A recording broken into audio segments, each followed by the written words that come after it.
My people, how una dey do? Make I take greet una special oh. Good morning, good afternoon, good evening.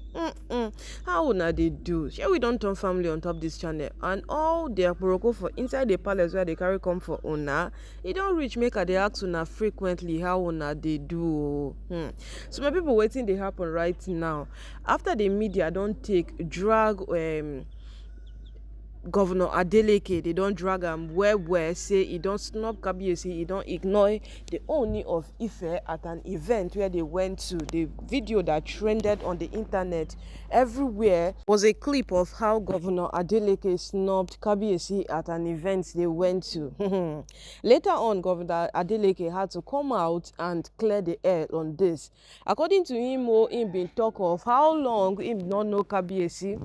Both of them they rapport, they do things together, and make the media no come bring a division where him no even know anything about all of a sudden, because him no snub kabiyesi for events. Him be just want say make kabiyesi be the last person where him go greet, and on top that greeting him go follow still talk one or two on top the matter. So my people, right now, no, wetin we dey hear allegedly be say kabiyesi and olori naomi don go ahead to host governor Adeleke. The same person wey the media don drag. Yes, if you dey follow well you go know say the media no be small thing they been do in dragging governor Adeleke, sotey the governor Adeleke had to come out and clear the air to the people that, see, I didn't snub Ooni at an event. The only thing I did was to greet a few persons first, to come and greet the monarch of the Yoruba culture last, since he deserved the respect more. But people said, he stretched out his hand to you, you did not accept it, you snubbed him, he left his hand hanging. And then from the main video, even when Governor Adeleke came back to greet the Ooni, these two shaked hands, they smiled, they laughed at each other, they hugged.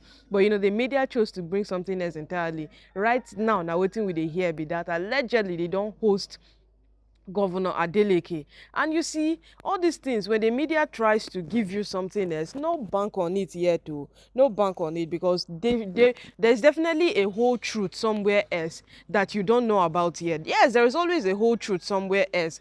Right now, look at it. Governor Adeleke has been hosted by the Ooni of Ife and Olori Naomi as we speak. But this part that is more interesting is that Ooni's father coming out to come and talk to Ooni, it seems like it helped. Yes, my people, it helped because Ooni was already developing cold feet. From what we heard and gathered around all this whole thing, he was already developing cold feet. After Ooni has gone to an extreme to do every single thing humanly possible for Olori Naomi to return back into the palace, he was feeling like, is it worth it?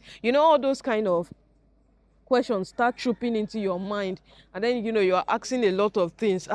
Is all of these things I'm doing really worth it? Like, do I really have to do this thing? When all those things start running through your mind, it is dangerous. You can actually give up at any time. But that even the Ooni, being the custodian of the Yoruba culture, this man has a lot running through his mind. He has a lot to deal with. In fact, he has just too much to handle at a time. And then handling his wives, handling this person, handling that person, handling this one. In fact, he even came to a point to say that, see, I am tired. Officially, he even had to come out and say that he was tired.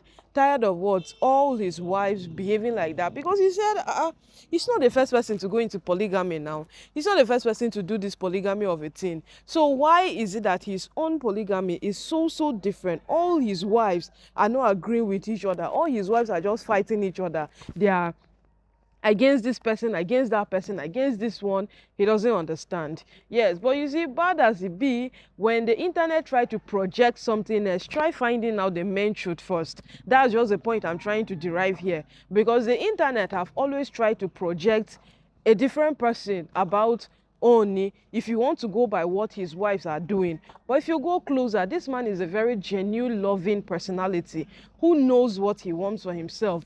Just like his wives want something else entirely. So at the result of this, what will he do? Yes, what will he do in the midst of his wives wanting something else and then him wanting something else? Because let's look at clearly at this case of Governor Adeleke. The last time Governor Adeleke came into the palace, Ooni did not even bother to introduce any of his all his wives. You know, Ooni has a good number of wives in the palace, but he was not even bothered to introduce them to Governor Adeleke. The only person Ooni introduced to Governor Adeleke was his first wife, and that was all. He did not introduce any other person. And you know, that thing made Ronke to start complaining that if Naomi was here, they would have introduced her to Governor Adeleke, and then, you know, they would have made this whole visit seem like it's all about Naomi. But since Naomi is not here, they have sidelined them and chosen another person to introduce to Governor Adeleke. Okay, fine and good. Fast forward, they come today, it is still Olori Naomi and Kabiyesi that are hosting Governor Adeleke. That's to tell how much Kabiyesi loves Naomi, and Kabiyesi wants Naomi back into the palace. So far, oh, let's not bank with what the media has to say. Based on this visit, this hosting where Ooni and his wife have come to host Governor Adeleke like this, let's not bank on what the media has to say, because the media will always tell us something we want to hear. Yes, the media, that's what the media will always give us. They always give us something we want to hear. But deep down, there is a truth attached to that very thing that if you want to know, you will actually know. Because when I first saw the video of Ooni snubbing Governor Adeleke, Governor Adeleke snubbing Ooni, I was like, oh, what an effrontery. You are snubbing the whole monarch. Eh? Hey, God. But later, I now went, since we are into this thing now, we know. I now had to go and check for the main video. Let me see it before I can draw conclusions. And when I saw the main video, after all the greetings, Governor Adeleke came back to greet Ooni. They shook hands, they hugged. And I was like, so why is the media promoting something else? That's the media for you. But you see, today, these two have hosted Governor Adeleke, and they are having a very, very good time together. So it is better we not bank on what the media has to say. Yes, I know how many times Governor Adeleke has visited Ooni, and then he has shown maximum respect. He makes sure he shuts down the event. There was a clip of him in church celebrating with Kabiyesi on his reunion with Olori Naomi. You know, a lot of things, yes. So right now wetin we dey take here allegedly be this, oh my people. Governor Adeleke has gone to visit Olori Naomi and Kabiyesi as they host him. The media go always tell us something else. That's just the plain truth. The media will always tell us what they want us to know. They will always tell us entirely something else. But the truth remains that before you draw conclusions on what the media have said, just look into the whole matter proper before you draw those conclusions. Because seriously, the media love twisting things, and till today some people still believe say Governor Adeleke really snubbed Ooni, but come today Ooni is hosting him with Olori Naomi. So it is not actually good to conclude on what the media has to say. That is the same thing that Ooni's stepmother came out to say, that all these Olori in the palace are making the palace seem like a very, very bad place to people. Yeah, people outside, they will see it as a very bad place, and it's true. Hearing every single thing about the palace have turned into a place that you will not even want to go there. And she was right.